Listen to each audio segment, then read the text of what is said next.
Yeah.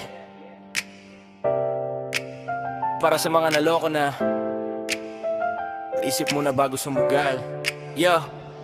Noon nakala naming easy money ang daan. Sigula lines daw yayaman ka agad yan. May quote si Martin Collins, tried daw ay sigurado. Pero habang tumatagal parang may tinatagong gulo. Invite dito, recruit doon, copy paste trading parang magic solution. Marami naniwala kasi gusto umasenso. Di na malayan pa unti-unti na nalulubog sa utang at problema. Huwag magpaloko sa matatamis na salita. Kapag sobra ang pangako magduda ka na. Hindi lahat ng online ay totoong biyaya. Minsan trap lang pala para sa kawawa. Huwag na magpaluko, buksan ang isip mo. Akala mo aangat ka pero lalong nalulubog. Parang bigiwat halos parehas lang ang galaw. Sa umpisa masaya pero sa huli ikaw ang kawawa. Copy-paste trading, akala mo pagbabago. Yung pala simula ng sakit at pagkatalo. Mga applyin lagi ng masakit ulo. Kasi mga miyembro araw-arang gugulo. Boss, bakit wala pa withdrawal?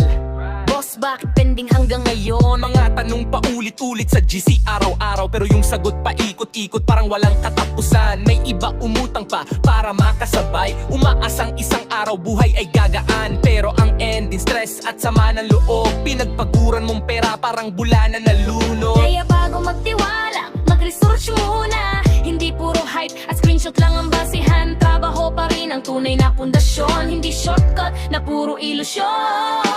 Huwag na magpalupo, gamitin ang isip mo. Hindi lahat ng trending ay para sa'yo.